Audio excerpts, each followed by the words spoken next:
Hello and welcome to Magic Tactics, right here on D6 Damage. Today we're looking at Prowess. This is a little ability that, in my opinion, can add up to big things. Let's start by looking at the Prowess ability. Creatures with Prowess get +1/+1 until end of turn whenever a non-creature spell is cast by its controller. So be aware that that's any spell that's not a creature spell, but if it has a creature in the spell, unfortunately, that would not proc the Prowess ability. So, no enchantment creatures or artifact creatures, those wouldn't proc Prowess. Prowess goes on the top of the stack before the spell itself triggers. Prowess triggers only once for every spell. So, spells with multiple effects, or spells with abilities like Replicate, would not trigger Prowess. Once Prowess is triggered, it's not connected with the spell that triggered it. That means that even if the spell is countered, you still have Prowess. Alright, now that we're all up to speed on what Prowess is, let's talk about some of the creatures I like with Prowess. These are by no means your only choices. There are a lot of different Prowess options out there for you. The main colors you're going to be working with in terms of Prowess are red, blue, and white. Let's start off with Bloodfire Expert. This creature costs 3 mana, 2 generic and 1 red. It's a 3/1, and I like that high power. So if you're casting spells that, say, give it double strike, you're doing a lot more damage.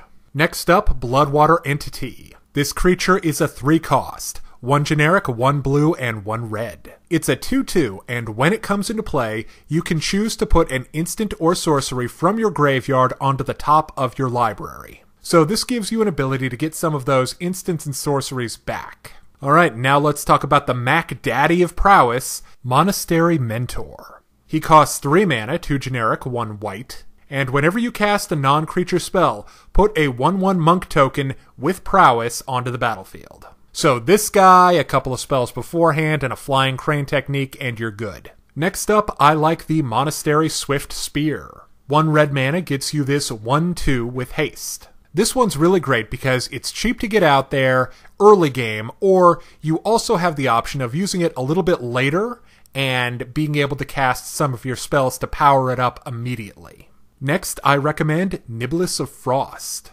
This guy's a little expensive at 4 mana, 2 generic, 2 blue, but whenever you cast a non-creature spell, tap target creature and opponent controls. That creature does not untap during your opponent's next untap step. So if Niblis is on the field and you're casting some spells, you're removing potential blockers and potential attackers. Next, Seeker of the Way. This guy costs 2 mana, 1 generic, 1 white. Whenever you cast a non-creature spell, Seeker of the Way gains lifelink. Next, Spellweaver Eternal. This creature will cost you 2 mana, 1 generic, 1 blue, and it has Afflict 2. Because of the Afflict, your opponent might be unwilling to block it because they're going to take 2 damage. So once you know it's getting through, this can let you cast things to power up the Spellweaver. Finally, I like Stormchaser Mage.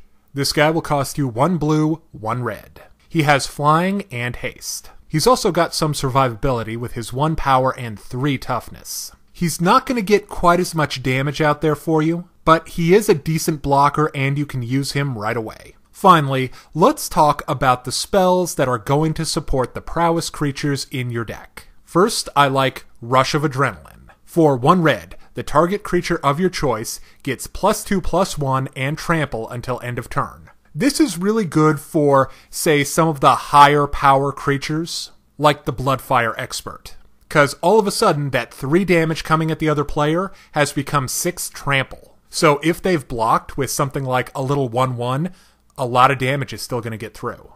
Next, Grotesque Mutation. This is if you've decided to work some black into your deck. For 1 generic, 1 black mana, target creature gains +3/+1 and lifelink. That's a huge power boost.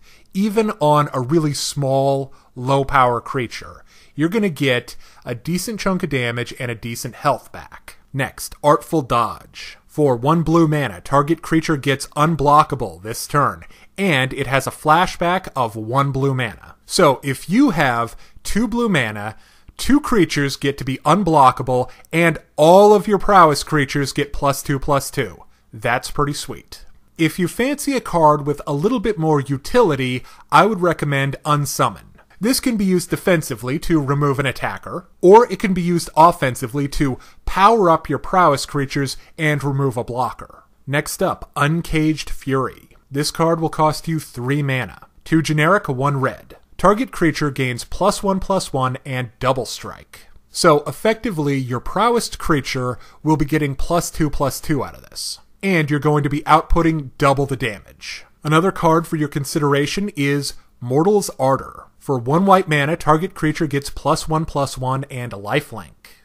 Next, Rush of Vitality. For 1 generic, 1 black mana, target creature gains +1/+0 and lifelink and indestructible. This card is fantastic either for getting health or rescuing your creature. There are many options for Rush of Vitality. You might also want to consider counters for some of those instants that your opponent might use to try and stop you from attacking them with your creatures. Those are going to be things like Turn Aside, Counterspell, or Negate. You could also try Hexproof. That's things like Dive Down or Mizzium Skin. These will not only protect your creature, but they'll power them up as well because obviously they proc prowess. Finally, looking at prowess holistically as a mechanic for your deck. I think to really utilize prowess effectively, you're going to want to have a lot of low-cost instants and sorceries. These will allow you to power up your creatures to devastating effect.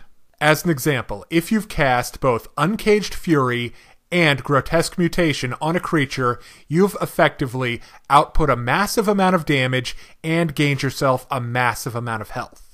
All of the cards that I've mentioned, both creatures and spells, are legal in modern play. Thank you for watching Magic Tactics from D6 Damage. If you're interested in deck builds for Magic the Gathering, or character builds and analysis for Dungeons & Dragons or Pathfinder, check out D6 Damage right here on YouTube.